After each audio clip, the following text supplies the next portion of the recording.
Boa noite a todos. Sou Paulo Silva, um trabalhador do Centro Espírita Fraternal Teresa d'Ávila, e hoje revisitaremos novamente o capítulo 10, item 13, que foi brilhantemente exposto pelo irmão Emerson no domingo passado.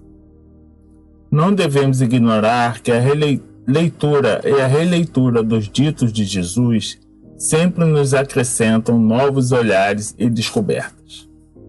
E que Teresa, com seus escritos, rompe os limites do tempo. Sua mensagem ultrapassam os limites da Igreja Católica e conquistam pessoas de todas as raças e religiões que estão em busca de Deus.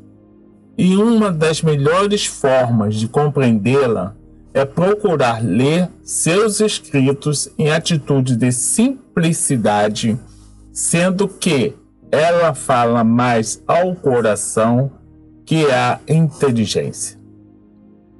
Vamos então à nossa prece. Senhor da vida, Cristo Jesus, Teresa, Ubirajara e Rafael. Estamos aqui mais de uma vez no afã de compreender as palavras do Evangelho segundo o Espiritismo para possibilitar a vivência e assim conduzir com acerto nossa vida nessa presente reencarnação. Graças a Deus. Que aquele que está sem pecado atire a primeira pedra. É uma advertência enérgica que cala fundo em nossa alma, uma vez que todos nós trazemos aflições que desconhecemos. Esse item, dentro do capítulo 10 do Evangelho segundo o Espiritismo, bem-aventurados os que são misericordiosos, nos indica que temos que desenvolver todos os esforços no autoaprimoramento, tentando se equilibrar. Podemos imaginar, na verdade, é como andássemos de bicicleta. A gente precisa pedalar. Precisamos pôr em prática para aprender o equilíbrio do bom senso e aprender a ser um homem e mulher de bem. Na verdade, as bem-aventuranças são como uma estrada luminosa construída por Deus para a compreensão e a prática das leis com amor misericordioso, cuja prática possibilita a construção ou a reconstrução e os aprimoramentos que necessitamos para ser uma pessoa melhor nas diversas etapas das nossas existências. Teresa, nossa patronesse, isso está em Livro da Vida, capítulo 13, item 11, exorta-nos a procurar olhar sempre as virtudes e coisas boas que notarmos nos outros e encobrir seus defeitos com os nossos grandes pecados. Indica que esse modo de proceder, embora no princípio não seja uma perfeição, dar-nos-á uma virtude excelente, qual a de termos todos por melhores que nós. E que, fazendo assim, iremos progredindo com o favor de Deus, que é necessário em tudo, e sem o qual inúteis serão as nossas diligências.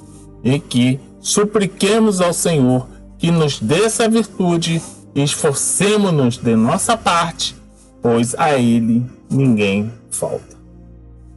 Na verdade, ela tinha por norma não falar mal de pessoa alguma, por pouco que fosse. Em geral, evitava toda murmuração, porque trazia diante dos olhos não dever dizer de outrem o que não gostaria que dissessem de si. Guardava isso ao extremo nos casos em que se apresentava. Reconhecia que não tinha tanta perfeição, que não resvalasse um pouco em maiores ocasiões, mas esses acontecimentos eram raros. Mas aqui, os Espíritos esclarecem que não devemos julgar os outros mais severamente que julgamos a nós mesmos, nem condenar nos outros o que desculpamos em nós, pois se reprovarmos uma falta de alguém, vejamos se a mesma reprovação não pode ser feita a nós. Ora, não é preciso ir muito longe em raciocínio para perceber que a verdadeira pureza não pode derivar de práticas exteriores. Pode ser, gente, que no primeiro momento isso possa parecer viável e que poderemos viver vários anos, várias encarnações, enclausurados em parecer sem ser, para constatar depois que precisamos ser para parecer. A verdadeira pureza, ela não pode vir das práticas exteriores, orações contínuas, se sentindo íntimo, nem seguir regulamentos humanos que mascaram a importância da reforma íntima e da verdadeira caridade moral com os semelhantes. E como assevera o mestre, temos a necessidade do perdão, pois não há quem não tenha necessidade dele para si mesmo. Como Teresa bem o diz no Livro da Vida, no capítulo 13, item 15, é verdade, o exercício do conhecimento próprio jamais se há de deixar, nem há neste caminho alma tão grande que não tenha necessidade muitas vezes de tornar a ser criança de peito. Sim, não há estado de oração tão elevado em que não seja necessário ou preciso voltar de vez em quando ao princípio. O perdão é o esquecimento pela compreensão no sentido mais psicológico. É uma decisão consciente de libertar sentimentos de ressentimento em relação a uma pessoa que a nos prejudicou, independente de ela merecer isso ou não. É um aspecto da misericórdia que devemos experimentar em nossas vidas com mais efetividade. Podemos definir a reencarnação como a misericórdia divina a nos perdoar infinitamente.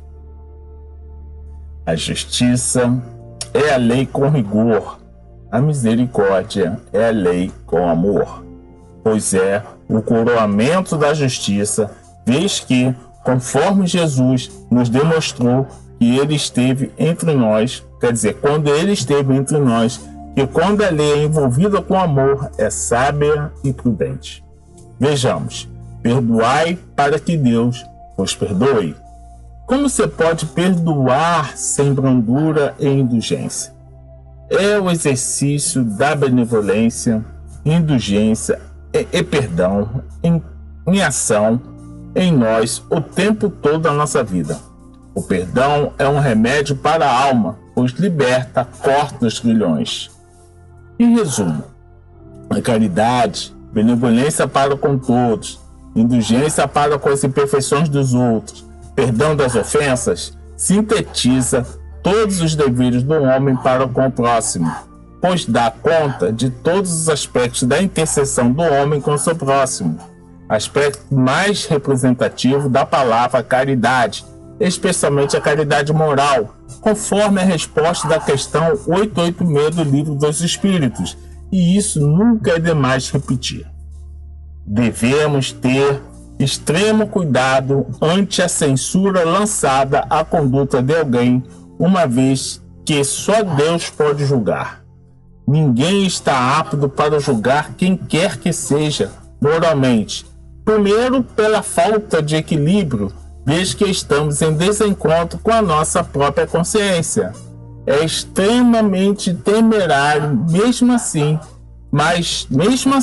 desde que o mundo é mundo, apontamos o defeito dos outros. É um dos nossos vícios mais antigos que se tem notícia. Não julgar para não ser julgado não significa aceitar ou se acompliciar com o erro. No item 63 do livro Consolador, encontramos esses dizeres: considerando a determinação positiva do não julgueis, como poderemos discernir o bem do mal sem julgamento? Aí eles falam, né? Emmanuel fala. E discernir há sempre grande distância. O ato de julgar para especificação de consequências definitivas pertence à autoridade divina. Porém, o direito da análise está instituído para todos os espíritos, de modo que, discernindo o bem e o mal, o erro e a verdade, possam as criaturas traçar as diretrizes do seu melhor caminho para Deus. Ainda nos esclarece na pergunta seguinte, que devemos julgar como irmão, quer dizer, ainda ele esclarece na pergunta seguinte, que devemos julgar como irmão mais próximo daquele a quem se atribuiu um crime ou falta. Devemos nos livrar dos julgamentos definitivos e entregar os processos a Deus, pois somente Ele, Deus, cabe o julgamento da vida. Ele, antes de nós, saberá sempre o melhor caminho da regeneração dos seus filhos transviados. Finalizando, como medida de equilíbrio para a paz fraternal, o Mestre Jesus, cujos ensinamentos constituem lições espontâneas para toda a vida, é uma autoridade legítima, pois ele exemplificou tudo o que pregava, nos legou uma regra áurea: fazer ao próximo o que queres que te façam. Está em Mateus capítulo 7, item 12, e Lucas capítulo 6, item 31. Emmanuel, em Palavras de Vida Eterna, na lição 66, o primeiro passo, nos avisa que não se pode reclamar ajuda quando não se presta auxílio. Não é lícito exigir desculpas quando não se sabe ou não se quer desculpar, pois querer o bem é impulso de todos, mas na prática do Estatuto Sublime é forçoso sejamos nós quem se adianta a fazê-lo. Teresa sempre nos exorta a procurar na oração o equilíbrio e a quietude, pois defrontou-se em sua vida de problemas e casos inesperados. Também exorta ao esforço próprio. Se de nossa parte nos esforçarmos, poderemos pouco a pouco e com auxílio do Senhor atingir o cume onde tantos santos chegaram, embora não seja imediatamente. Nós vamos encontrar isso no Livro da Vida, no capítulo 13, item 2. Pois, além de sentir sempre Jesus perto de si, guiando sua vida, pressentia que os ensinamentos e atos dos mestres constituem lições espontâneas para todas as questões da vida. Aqui, finalizo ainda citando Emmanuel, lição 69, firmeza e constância em fonte viva. Procuremos as águas vivas da prece para lenir o coração, mas não nos esqueçamos de acionar os nossos sentimentos, raciocínios e braços no progresso e aperfeiçoamento de nós mesmos, de todos e de tudo, compreendendo que Jesus reclama obreiros dirigentes para a edificação do seu reino em toda a terra.